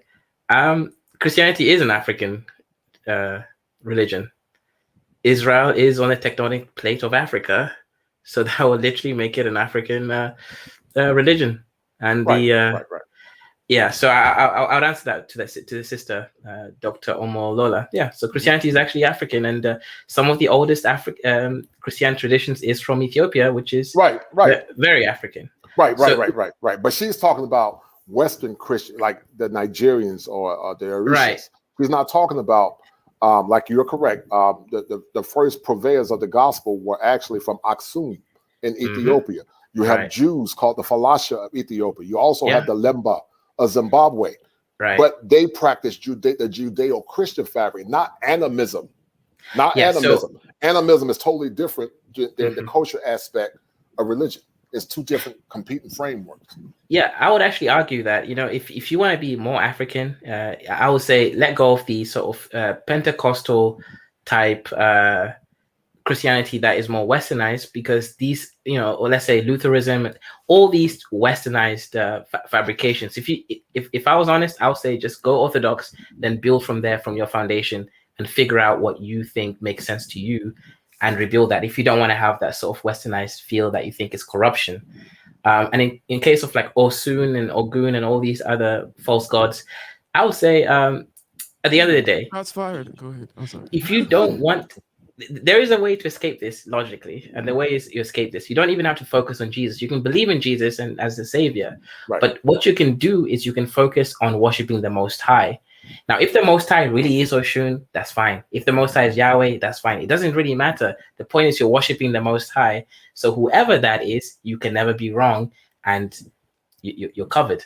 I like it. And it is a technical stance, but beyond technical, it is, after all, in all kinds of ancient religions that, and also in our modern common sense, that to claim to know what the Most High is, his name, his attributes, whatever, right? It's kind of foolhardy. Right. Well. That's very vague, Ike and Dr. Polymath, and that's why I say, I don't want to get contentious with religion. I love you, brothers. I love the intellectual conversation. But once again, in the New Testament, Jesus said, if you try to come in any other way, you're the same as a thief and a robber. He clearly said it. I am the way, the truth, and the life. No man comes to the Father but by me. So if you believe in it, you can't say that, because then you compress Jesus into what I call a psychic fruit parade. He can't be amalgamated into these amalgams of ideas. Either he is Messiah or he's not. And if he's not in your worldview, then so be it. I listen. I tell people, believe what you want to believe. I know what I believe. I might not live it 100%. If I die tonight and be lost, I know why. But I grew up in that framework. So either he is Messiah, based on what C.S. Lewis said, he's either a liar, he's a lunatic, or he's God. But he can't be what I call this spiritual amalgamation, or this spiritual, what I call puri, or when we just make him analogous or some type of avatar, what I call a psychic avatar of anything to any man. That's almost like if I took, I say I'm Ike Ogami, I hope I said your name correctly. And I say, well, Ike can be white, he can be black, he can be Jewish, he can be a rabbit, he can be a chicken, he can be a squirrel. Well, no, he's Ike. He's either Ike or he's a fragment, or he's a liar. So whose report shall you believe? So Whose Dr. report will you Polymath believe? there, and I think that, and I think that's a fair point, Kosher Clinician, because Dr. Polymath, yeah, you were doing something there where you were like, even if you don't do this, you could just do that, right? And and I think you took your technicianhood too far. It's almost like Pascal's wager, right? That kind of a thing where you're like, well, you could kind of bargain this and that, and those things. Or let me put it to you, Dr. Polymath. What do you think about Pascal's wager and all these other kinds of ways to intellectualize the question, right? Yeah. So before I go directly into Pascal, I want to respond to that point there. Yeah, I think actually that is a very salient response to what we said there. Okay, I guess what I can say is obviously I agree with you in the relation to Jesus personally, right? That's a personal thing, but in general, I guess what I want to do is I want to focus on the points where you can definitely agree with the person in the sense that the Most High is the Most High. You agree with that, right? Well, it depends on who you more or less qualify as the Most High. Yahweh. Right. Well, once again, if he's Yahweh of the Judeo-Christian edict that the black Ethiopians more or less worship, the Igbo of Nigeria, then he's that Yahweh. But if he's some fictitious Yahweh that's all things to all men, then I would say I have great consternation with that. The gospel said, let God be true and let every man be a liar. So either God is God or he's not. So see, the problem is, the Bible said that God said, my thoughts are not your thoughts and my ways are not your ways. Paul said that the carnal-minded man, which is of the flesh, cannot understand the spiritual truths of God. Many men try to contextualize God through the logic of rationale and philosophy, instead of allowing the Spirit of God to open up the dimensions of who God is. So many people come in already broken because they try to see God through the framework of the flesh. The flesh will deceive you. As Paul said, no confidence do I put in the flesh, because it often deceives men. But when you do it through the admonition and the guidance of the great Spirit, which is the Holy Spirit, then you have clarity and peace. And that's what's wrong with many churches and many philosophers, because they try to do it through God. But Paul said that you become a fool. Not you, I'm not saying you're a fool, but they become fools because professing themselves to be wise, they became fools because they tried to see God through the contextual framework of their fickle imagination, which led to error. So it's a very interesting point there. Right. Well, listen, man, I'm an intellectual like you guys. I love this intellectual inquiry. It's stirring up my Leo juices. You got my man Ike over there. He's an Aries, so he's full of fire. So, but I'm a Leo. We're the kings. We're the kings of kings. So, we got that Leo swag. But I love Ike. I love Ike stirring up my intellectual juice. I like that. He brought up that side of me that I like, and also you too, Dr. Polymath. You're very incognito, but I say incognito. Yeah, it's black. It is a black screen that you show there. Inconspicuous black screen is incognito. Obfuscated. He's incognito, but that's all good though. Much love. Yeah. Indeed. Okay. Okay. Oh, I'm sorry. Go ahead, Dr. Polymath, and then go ahead. Yeah. So the response I'd like to make there is that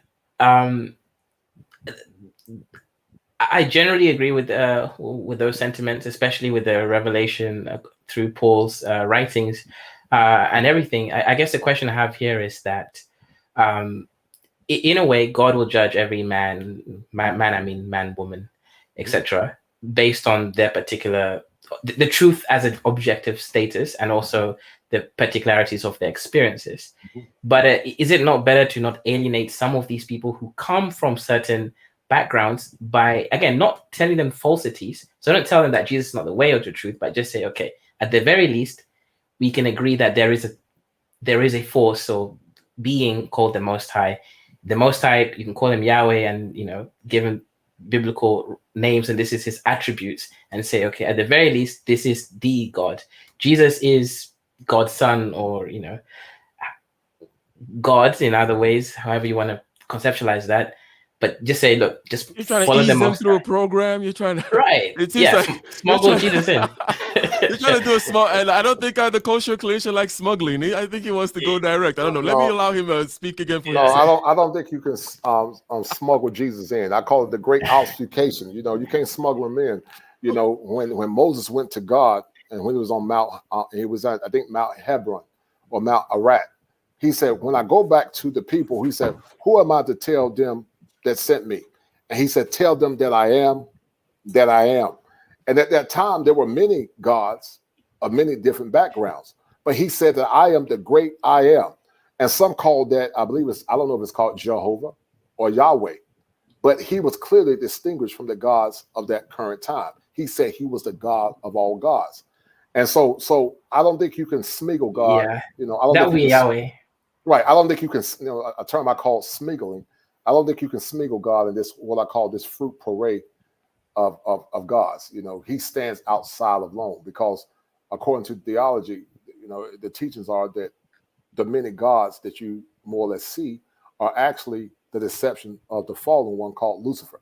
And he presents many gods to many men for the deception of the soul. So, but that's what I believe. So, like I said, you know, I love this conversation, very poignant conversation, Okay. very intellectual. And, you And know, I love the fact that, we're having a civil discourse because, you know, religion can be very contentious. Some people, they act stupid. They can come be berating. But I like the fact that we're having a civil, cogent debate free of disrespect. So I'm grateful for you and Dr. For Ike for having this conversation. So I'm grateful. Indeed. Now I'm gonna ask, but first we're about to draw this to a close. Don't want and we should have a future conversation for sure. Oh, no Don't doubt, want no this doubt. to go on too long. I know you're in the Right. East Coast and everything. Yes, sir. Yes, And sir. so if you recall, the whole point of me coming here, or the whole point of this conversation started out with the idea that we have ends that we're trying to meet. We have outcomes we're trying to see, behavior-wise, state-wise, mental state, and so on and so forth. That it's an engineering project, Right. and therefore we have to bring in these yardsticks, right? Right. And over time, we have layer by layer cooked up, or shall I say, I now understand from you what your yardsticks are, right? Beginning again from the introspection, shadow work, all that kind of stuff. Why do people not look there, so on and so forth? Spirituality being neglected, the social neglect, blah blah blah, and then all the way down to the spiritual framework, and also not to belittle it, but even with the mythopoetic axis of Judeo-Christian, that is, right? So, and I think that it is a nice building of an edifice that was done. So glad to continue the conversation. But no doubt, Dr. Polymath, a last word from your end, just closing remarks, and then we'll go to close it out with the Kosher Clinician. So I think it was a great chat, and I appreciate the brother for coming in and dropping a lot of gems, especially because I know some brothers who have suffered from, aspects of racism.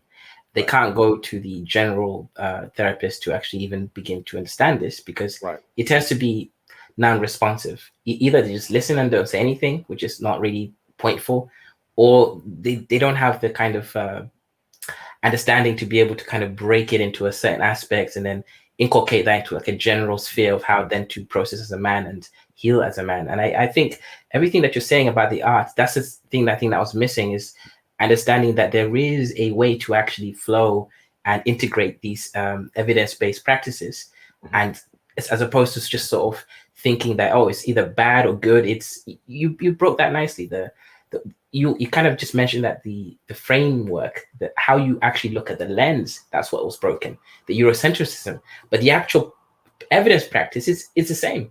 I think that was actually a really good salient point. And I think as we go further on, I'm going to try to develop this a bit more and see how that can take us further.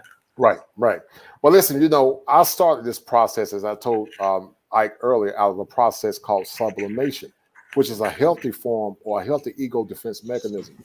The Kosher Clinician is an amalgamation, also the Man Who Chronicles, which is anonymous to clinical group therapy. As you know, and I know, most men, because of liberal policies, because of feminism, a lot of time are chided, as many men suffer internally. They suffer on the inside. But what I've decided to do is create an infrastructure, or what I call a synthetic barbershop, that allow men to tell their story and their pain free of condemnation. And so I based it on being kosher, which is organic, GMO free, and it's pure. But it's based on 7 core principles. In Hebrew, the 7 is the skava. If it's not 7, it's not kosher. If it's not kosher, it's not right. And those 7 core principles are family, faith, finances, female psychology, world travel, politics, and male health, physically and mental. And so when a man can more or less encapsulate all those elements, he becomes what's called an optimized male. He becomes calibrated. He almost becomes what's called a Superman. He's Superman because now he's covered all those dimensions to mastery. But unfortunately, many men don't get through those 7 steps in order to become optimized. And so therefore, I've taken upon myself to bring in a network to challenge all men to become the best version of themselves. Many men in these spaces don't necessarily love the brotherhood. They have ulterior motives. But I have an abiding love for the brotherhood. Sure, everybody want to get, some type of compensation. But I have an abiding love for the brotherhood. And so therefore, I created the synthetic barbershop to empower men, not through the feminist theory lens, but through the black masculine lens, or this the masculine lens in period. Because many men have gone to the gravesite, Dr. Polymath and Ike, and you can hear the echoes of pain from the graveyard. But because their pains were not addressed, then therefore they suffer in silence. And shout out to the lead attorney. I love that brother. But some people don't feel that therapy is viable, but it's very viable if you more or less apply it correctly. And I understand why some people see therapy as a sham, because, but here's the thing with therapy: if you don't apply it, and if you don't own it, it does not work. The treatment models are empirically sound, but you have to apply it, and you have to apply it judiciously in order to get the desired outcomes that you want. And it goes back, Ike, to what I said earlier. Some don't understand the art of therapy. They know the science, but they don't always use the art as it relates to human dimensions. They don't know how to apply it. Thank you very much, sir. Right. The question on the table: with what shall we meet the demands of our soul? The conversation that we've been having for millennia continued, and we are glad indeed to have partook, or whatever it may be, of the conversation one more time. No doubt. And ladies and gentlemen, I can see there, Sir Anthony has dropped in the chat again the link to the channel for the Kosher Clinician. Go ahead and subscribe. Right. Subscribe, hit the bell button, and push all. You know how that goes. Like, subscribe, bell button, so on and so forth. So thank you very much. Thank you, brother. Sir. We must do this again. This was a pleasure, and to answer that question, as the old folks in the past said, we may not understand now, but we understand things better by and by. So it's a mystery, but it's unfolding if you continue to more or less stay in the cycle of life. And that's a perfect way to end it, ladies and gentlemen. And thank you very much. And we are out. Going to end this with a splash. Going to end it with our regular theme song, ladies and gentlemen. And thank you to those in the chat. Thank you to those that are more listening right now live, quietly, and those participating in the chat. And thank you for those who will be listening in the future as well. Thank you for the support, one and all. And for one last time, make sure you go ahead and subscribe to the Kosher Clinician. And with that, we are out. Peace.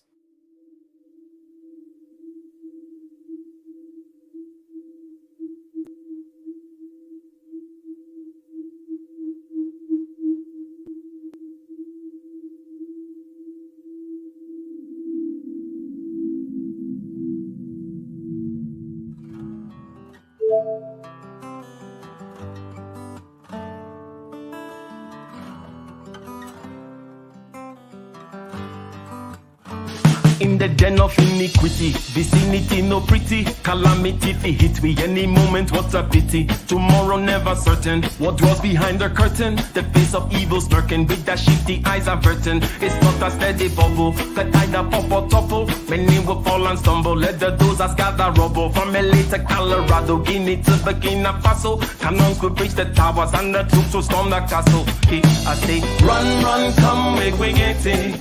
because the peace that is bestowed upon the meek is overrated. So run, run, come, make we get it. Calling all your daughters and your sons, we come forget it. I say, run, run, come, make we get it. Because the peace that is bestowed upon the meek is overrated. Lord, run, run, come, make we get it. Calling all your daughters and your sons, we come forget it. With the rubble steady rising, and hearts are compromising. Convictions here are stifling, making evil appetizing. The fists are steady forming, and countenance is falling. Defenses are withdrawing, possibilities are falling. In these your circumstances, evil will make advances. Pick up your sword and lances, and be sure to take your stances. Victory is never promised, the battle is upon us. Gather the brave and honest, and the righteous in your corners.